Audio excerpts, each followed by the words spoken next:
بسم اللہ الرحمن الرحیم.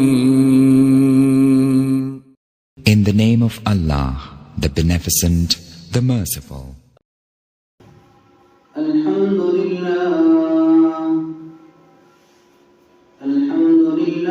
وحده لا شريك له والصلاة والسلام على من لا نبي بعده وعلى آله وأصحابه الذين أوفوا عهده. أما بعد فأعوذ بالله من الشيطان الرجيم. بسم الله الرحمن الرحيم. النبي أولى بالمؤمنين من أنفسهم وأزواجه أمهاتهم. عن علي رضي الله تعالى عنه قال قال رسول الله صلى الله عليه وسلم خير نسائها مريم وخير نسائها خديجة أو كما قال صلى الله عليه وسلم. صدق الله مولانا العظيم وصدق رسوله النبي الأمي الكريم ونحن على ذلك لمن الشاهدين والشاكرين والحمد لله رب العالمين. اللهم صل على محمد وعلى آل محمد كما صليت على إبراهيم وعلى آل إبراهيم إنك حميد مجيد.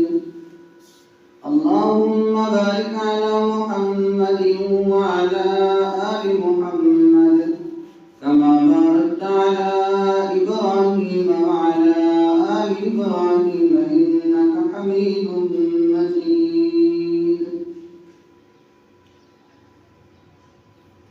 میرے انتہائی واجب الاحترام معزز مسلمان دوستوں، بھائیوں، بزرگوں، رمضان المبارک کا مقدس مہینہ اپنی آب و تاب سے، شان سے چل رہا ہے. اس مہینے کی 10 تاریخ کو یعنی 10 رمضان المبارک کو ام المؤمنین، غم گسار رسول، زوج رسول حضرت سیدہ خدیجہ الکبریٰ رضی اللہ تعالی عنہا کا یوم وصال ہے. اسی حوالے سے ان کی سیرت کے کچھ پہلوؤں پر روشنی ڈالوں گا. سیدہ خدیجہ الکبریٰ رضی اللہ تعالی عنہا کا نام خدیجہ، والد کا نام خویلد، والدہ کا نام فاطمہ ہے. ان کا سلسلہ نسب حضور صلی اللہ علیہ وسلم سے چوتھی پشت میں جا کر مل جاتا ہے. آپ صلی اللہ علیہ وسلم کے آباء و اجداد میں ایک نام قصی کا آتا ہے. قصی کے 2 بیٹے ہیں. نمبر 1 عبد مناف، نمبر 2 عبد العزیٰ. عبد مناف سے حضور صلی اللہ علیہ وسلم ہیں اور عبد العزیٰ کی اولاد میں حضرت سیدہ خدیجہ الکبریٰ رضی اللہ تعالی عنہا ہیں. گویا کہ سلسلہ نسب آپ صلی اللہ علیہ وسلم کا اور آپ صلی اللہ علیہ وسلم کی زوجہ حضرت سیدہ خدیجہ الکبریٰ رضی اللہ تعالی عنہا کا آپس کے اندر مل جاتا ہے. دونوں کا خاندان قریش ہے. آپ رضی اللہ تعالی عنہا قریش کی شاخ بنو اسد سے تعلق رکھتی ہیں اور یہ جو بنو اسد کا قبیلہ ہے یہ اپنی تجارت کی وجہ سے معزز محترم مانا جاتا تھا. یعنی یہ بڑے پیمانے پر تجارت فرمایا کرتے تھے. اسی طرح سیدہ خدیجہ الکبریٰ رضی اللہ تعالی عنہا کا والد یہ بھی بہت بڑا تاجر تھا۔ لہذا سیدہ خدیجہ الکبریٰ رضی اللہ تعالی عنہ بچپن ہی سے اوصاف حمیدہ کی مالک تھی، اخلاق حمیدہ، اچھے اخلاق، بت پرستی سے پاک، شرک سے دور، اچھے اعمال سے مزین تھی۔ اسی وجہ سے اسلام قبول کرنے سے پہلے ہی ان کا لقب طاہرہ مشہور ہو گیا۔ دیکھیں ماحول کتنا مختلف ہے۔ حضور صلی اللہ علیہ وسلم سے پہلے شرک عام ہے، بت پرستی عام ہے، اسی طرح زنا، شراب، کباب، یہ ساری چیزیں عام تھیں، لیکن اس مخالف ماحول کے اندر اپنے آپ کو بچانا اور اس وقت طاہرہ کا لقب پانا، تو یہ اس بات کا پتہ دیتا ہے کہ سیدہ خدیجہ الکبریٰ رضی اللہ تعالی عنہ نیک سیرت خاتون تھی، اللہ جل جلالہ نے پاک بازی عطا فرمائی تھی۔ اسی وجہ سے رسول اللہ صلی اللہ علیہ وسلم کا پہلا نکاح ان سے ہوتا ہے۔ آپ صلی اللہ علیہ وسلم کے پہلے نکاح کے لیے ان کا انتخاب ہوا۔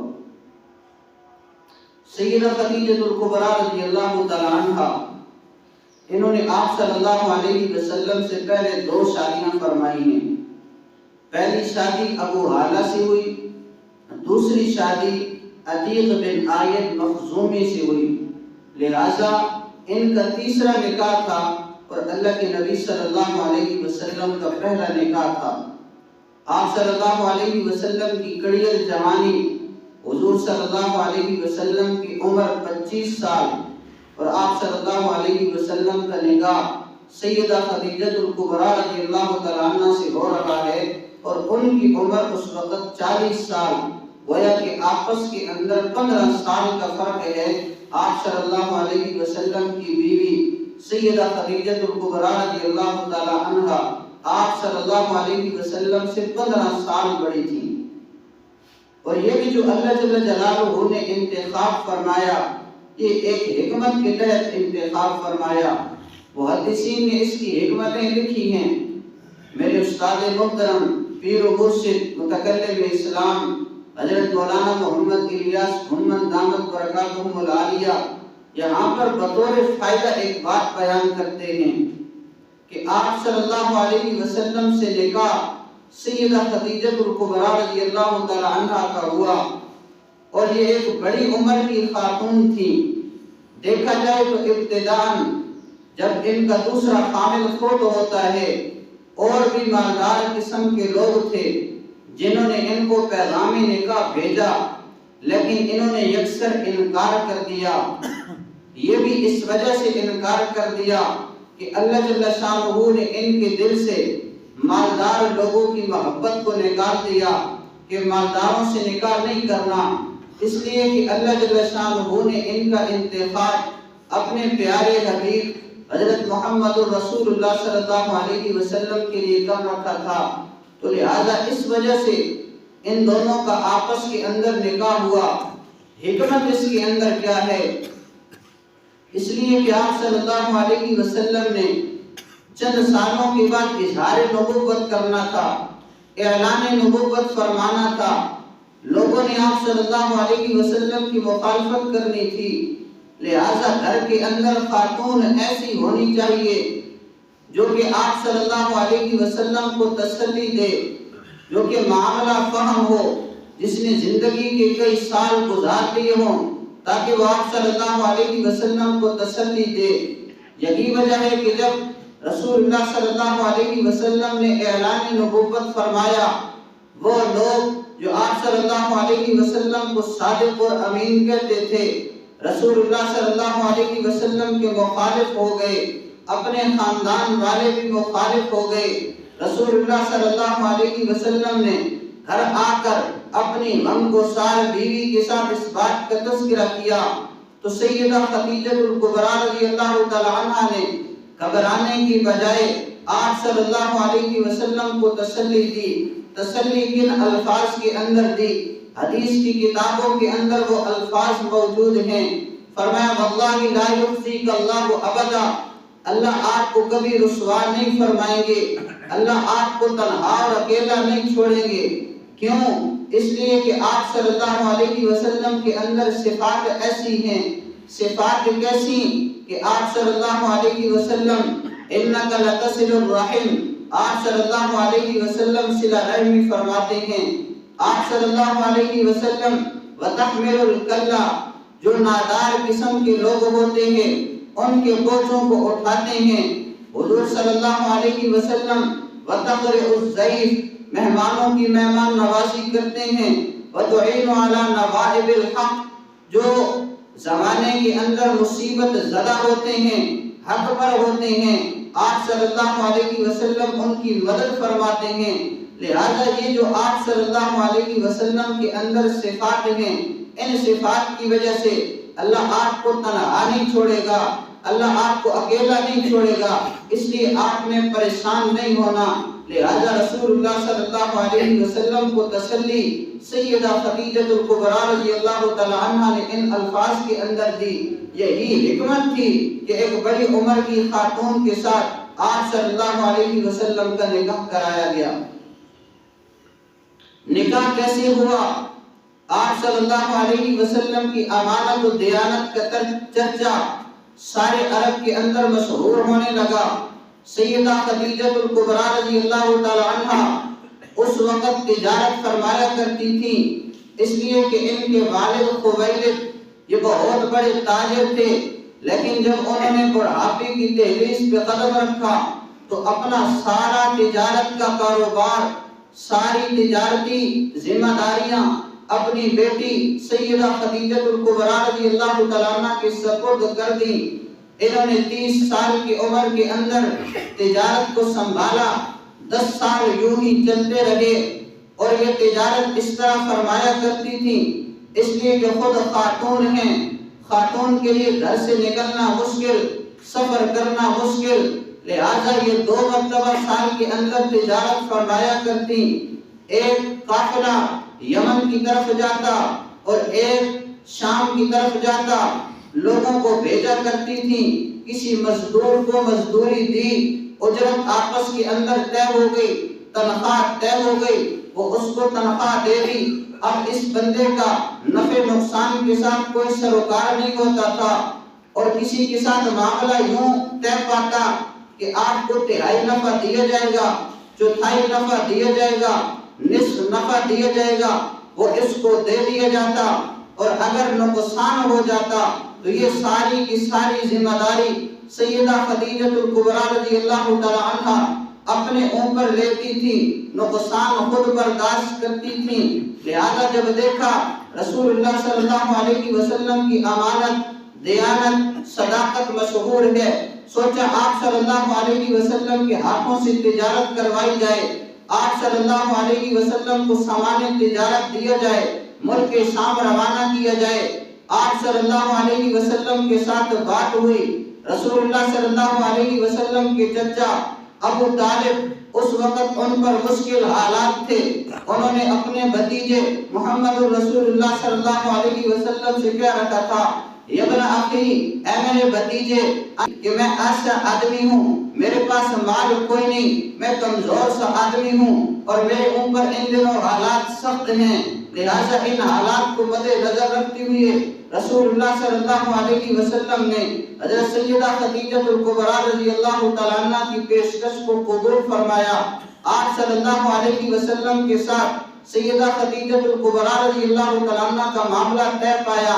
انہوں نے اپنا ایک غلام میسرہ حضور صلی اللہ علیہ وسلم کے ساتھ روانہ فرمایا، لیکن میسرہ سے کہا کہ آپ نے رسول اللہ صلی اللہ علیہ وسلم کے معاملات میں دخل اندازی نہیں کرنی، آپ نے ان کے معاملات میں دخیل نہیں بننا۔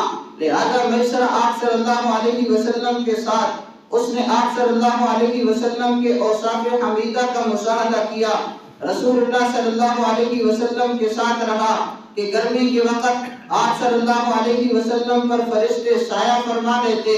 اسی طرح اس نے دیکھا کہ جب آپ صلی اللہ علیہ وسلم کسی کے ساتھ معاملہ فرماتے ہیں، لات و عزا کی قسم نہیں اٹھاتے، شرک و بت پرستی سے پاک ہیں۔ رسول اللہ صلی اللہ علیہ وسلم صداقت سے کام لیتے ہیں، معاملہ فہم ہے، لہذا سیدہ خدیجہ الکبریٰ رضی اللہ تعالیٰ عنہ کو اس سال نفع بھی بہت زیادہ ہوا۔ واپسی پر آ کر میسرہ نے آپ صلی اللہ علیہ وسلم کے حالات سیدہ خدیجہ الکبریٰ رضی اللہ تعالیٰ عنہ کے سامنے رکھے تو ان کے دل کے اندر خواہش پیدا ہوئی کہ ان کے ساتھ عقد نکاح کر لیا جائے، لہذا یعلا بن امیہ کی بہن نفیسہ کو بھیجا گیا۔ رسول اللہ صلی اللہ علیہ وسلم کے ساتھ اس بارے میں باتیں ہوئیں، تبادلہ خیال ہوا۔ رسول اللہ صلی اللہ علیہ وسلم نے فرمایا کہ میرے پاس مال نہیں ہے، میں کمزور آدمی ہوں، کیسے نکاح کر سکتا ہوں؟ تو اس نے کہا کہ اگر آپ کے ساتھ کوئی ایسی عورت شادی کر لے جس کے پاس مال و دولت ہو، وہ آپ سے مال و دولت کا مطالبہ نہیں کرتی، کیا آپ ایسی عورت کے ساتھ نکاح فرما لیں گے؟ حضور صلی اللہ علیہ وسلم نے اپنے چچا کے ساتھ بات کی، چچا نے خوشی کا اظہار کیا تو آپ صلی اللہ علیہ وسلم نے رضامندی ظاہر کر دی۔ اب رسول اللہ صلی اللہ علیہ وسلم نے اپنے چچا ابو طالب اور اپنے چچا حضرت حمزہ رضی اللہ تعالیٰ عنہ کو بھیجا کہ وہ سیدہ خدیجہ الکبریٰ رضی اللہ تعالیٰ عنہ کے گھر جائیں، رشتہ لے کر جائیں۔ وہاں پر بھی سیدہ خدیجہ الکبریٰ رضی اللہ تعالیٰ عنہ کا والد اس وقت دنیا کے اندر موجود نہیں۔ آپ کے چچا نے وکالت کرتی ہوئی آپ کا نکاح پڑھایا اور آپ کے نکاح کے اندر شرکت فرمائی۔ آپ صلی اللہ علیہ وسلم کے چچا ابو طالب نے بطور خطبہ نکاح کے اپنے بھتیجے محمد رسول اللہ صلی اللہ علیہ وسلم کی عظمت کو، شان کو اور منقبت کو بیان فرمایا، جس کا خلاصہ یہ ہے کہ آپ صلی اللہ علیہ وسلم کے اندر اوصاف حمیدہ پائے جاتے ہیں، اخلاق حمیدہ پائے جاتے ہیں، اچھی عادات پائی جاتی ہیں۔ قریش کے اگر کسی نوجوان کے ساتھ رسول اللہ صلی اللہ علیہ وسلم کا وزن کیا جائے، موازنہ کیا جائے، تو آپ صلی اللہ علیہ وسلم شرافت کے اندر، فضیلت کے اندر، بزرگی کے اندر، عقل مندی کے اندر، دانش مندی کے اندر آگے بڑھ جائیں گے۔ اور یہ ایسی چیزیں ہیں جو انسان کے ساتھ ہمیشہ رہتی ہیں۔ اگرچہ محمد رسول اللہ صلی اللہ علیہ وسلم کے پاس مال کم ہے، مال اتنا نہیں ہے، لیکن مال ایسا سایہ ہے جو کہ ختم ہونے والا ہے، کسی سے لی ہوئی ایسی چیز ہے جو اسے واپس کرنی ہے۔ گویا کہ بتانا یہ چاہتے تھے کہ مال ان کے پاس نہیں ہے، لیکن مال فانی چیز ہے، جو ان کے پاس چیزیں ہیں وہ ہمیشہ ساتھ رہنے والی ہیں۔ اور اسی طرح محمد رسول اللہ صلی اللہ علیہ وسلم کو سیدہ خدیجہ الکبریٰ رضی اللہ تعالیٰ عنہ کے ساتھ نکاح کرنے میں رغبت ہے۔ سیدہ خدیجہ الکبریٰ رضی اللہ تعالیٰ عنہ کو رسول اللہ صلی اللہ علیہ وسلم کے ساتھ نکاح کرنے میں رغبت ہے، دونوں ایک دوسرے کے ساتھ رغبت رکھتے ہیں، لہذا یوں نکاح ہوا۔ اور آپ صلی اللہ علیہ وسلم کا پہلا نکاح سیدہ خدیجہ الکبریٰ رضی اللہ تعالیٰ عنہ کا تیسرا نکاح، اور یوں آپ صلی اللہ علیہ وسلم کے عقد نکاح کے اندر سیدہ خدیجہ الکبریٰ رضی اللہ تعالیٰ عنہ آئیں۔ پھر ان کے پاس جو مال و دولت تھا، جو اللہ نے ثروت عطا فرمائی تھی، یہ ساری کی ساری رسول اللہ صلی اللہ علیہ وسلم پر لوٹا دی۔ اپنا مال و دولت اللہ کے نبی صلی اللہ علیہ وسلم کے قدموں میں رکھ دیا۔ رسول اللہ صلی اللہ علیہ وسلم کو تسلی کی ضرورت پڑی، آپ صلی اللہ علیہ وسلم کو تسلی دی۔ رسول اللہ صلی اللہ علیہ وسلم کو مال و دولت کی ضرورت پڑی، اللہ کے نبی صلی اللہ علیہ وسلم کے قدموں میں رکھ دیا۔ گویا کہ رسول اللہ صلی اللہ علیہ وسلم کا خیال رکھا تو آپ صلی اللہ علیہ وسلم نے بھی ان کا خیال رکھا۔ جب تک یہ باحیات تھی، یہ جب تک زندہ تھی، حضور صلی اللہ علیہ وسلم نے دوسرا نکاح نہیں فرمایا۔ آپ صلی اللہ علیہ وسلم کی اولاد اسی بیوی سے ہے۔ آپ صلی اللہ علیہ وسلم کے ایک بیٹے حضرت ابراہیم رضی اللہ تعالیٰ عنہ کے علاوہ باقی جو ساری کی ساری اولاد ہے یہ انہی کے بطن مبارک سے ہے۔ آپ صلی اللہ علیہ وسلم کو اولاد انہی سے نصیب ہوئی ہے۔ اور اسی طرح جب یہ دنیا سے چلی گئی، آپ صلی اللہ علیہ وسلم ان کو اچھے الفاظ سے یاد فرمایا کرتے تھے۔ سیدہ عائشہ الصدیقہ رضی اللہ تعالیٰ عنہ فرماتی ہیں کہ آپ صلی اللہ علیہ وسلم کی بیویوں میں سے کسی بیوی پر میں رشک نہیں کرتی تھی سوائے خدیجہ کے، میں نے ان کو دیکھا بھی نہیں ہے، اس لیے کہ وہ مجھ سے پہلے دنیا سے چلی گئیں، میں نے انہیں دیکھا نہیں، لیکن ان پر رشک اس وجہ سے آتا تھا۔ آپ صلی اللہ علیہ وسلم ان کا تذکرہ بہت زیادہ فرمایا کرتے تھے۔ صحیح بخاری کی روایت ہے، ایک مرتبہ سیدہ امی عائشہ صدیقہ رضی اللہ تعالیٰ عنہ فرماتی ہیں کہ ایک مرتبہ میں کیا اٹھی کہ آپ صلی اللہ علیہ وسلم آپ اتنا خدیجہ کو یاد کرتے ہیں کہ انہو لم یکن فی الدنیا، گویا کہ دنیا کے اندر الا خدیجہ، سوائے خدیجہ کے اور کوئی نہیں ہے۔ خدیجہ کا آپ اتنا تذکرہ فرماتے ہیں۔ آپ صلی اللہ علیہ وسلم نے فرمایا اے عائشہ انہا کانت و کانت، خدیجہ تو خدیجہ ہے۔ اس لیے مسند احمد کے اندر اس سے آگے بھی چند الفاظ ملتے ہیں جس کے اندر رسول اللہ صلی اللہ علیہ وسلم نے فرمایا اے عائشہ خدیجہ تو خدیجہ ہے، اس لیے کہ جب لوگ میری تکذیب کر رہے تھے، تصدیق کرنے والی، مجھ پر ایمان لانے والی سیدہ خدیجہ الکبریٰ رضی اللہ تعالی عنہا تھی، جب مجھ پر لوگ پتھر برسا رہے تھے، میری تکذیب کر رہے تھے، مجھ کو محروم کر رہے تھے، مجھے عطا کرنے والی سیدہ خدیجہ الکبریٰ رضی اللہ تعالی عنہا تھی۔ اللہ نے ان سے مجھے اولاد بھی عطا فرمائی اور کسی بیوی سے مجھے اولاد نصیب نہیں ہوئی، لہذا اس وجہ سے خدیجہ خدیجہ ہے۔ آپ صلی اللہ علیہ وسلم کے مشکل وقت میں کام آئیں۔ آپ صلی اللہ علیہ وسلم نے تا حیات اپنی غمگسار بیوی کو سیدہ خدیجہ الکبریٰ رضی اللہ تعالیٰ عنہ کو یاد رکھا اور اچھے الفاظ میں ان کو یاد رکھا۔ ایک روایت کے الفاظ ہیں کہ جب آپ صلی اللہ علیہ وسلم بعض اوقات کسی بکری کو ذبح کرتے، اس کا گوشت بناتے، تو آپ صلی اللہ علیہ وسلم اس گوشت کو سیدہ خدیجہ الکبریٰ رضی اللہ تعالیٰ عنہ کی سہیلیوں کی طرف بھیجتے تھے کہ یہ میری خدیجہ کی سہیلیاں ہیں، لہذا گوشت ان تک پہنچایا جائے۔ تو آپ صلی اللہ علیہ وسلم کے یہ کام آئے تو آپ صلی اللہ علیہ وسلم نے ان کے ساتھ کیا معاملہ فرمایا، ان کی تعریف فرمائی، ان کی زندگی کے اندر دوسرا نکاح نہیں فرمایا، اور آپ صلی اللہ علیہ وسلم نے مرنے کے بعد ان کی سہیلیوں کے ساتھ بھی اچھا خیال رکھا ہے اور ان کی بھی باز پرس رکھی ہے، ان تک گوشت پہنچایا ہے، ان تک ہدایہ پہنچائے ہیں۔ پتہ یہ چلتا ہے کہ ہمیں بھی اللہ کے نبی صلی اللہ علیہ وسلم کے دین پر، شریعت پر اپنا مال و دولت لگانا چاہیے۔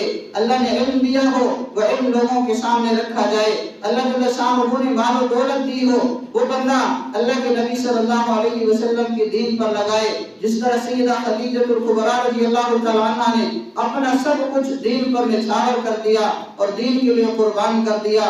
اللہ جل شانہ کی ذات سے دعا ہے اللہ جل شانہ سیدہ خدیجہ الکبریٰ رضی اللہ تعالیٰ عنہ کے درجات کو بلند فرمائے، ہماری ماں بہنوں کو ان کے نقش قدم پر چلنے کی توفیق عطا فرمائے۔ جس طرح انہوں نے اپنا مال اللہ کے نبی صلی اللہ علیہ وسلم پر خرچ کیا، دین پر خرچ کیا، ہمیں بھی اپنا مال اللہ جل شانہ اپنے دین پر خرچ کرنے کی توفیق عطا فرمائے۔ وآخر دعوانا الحمد للہ رب العالمین۔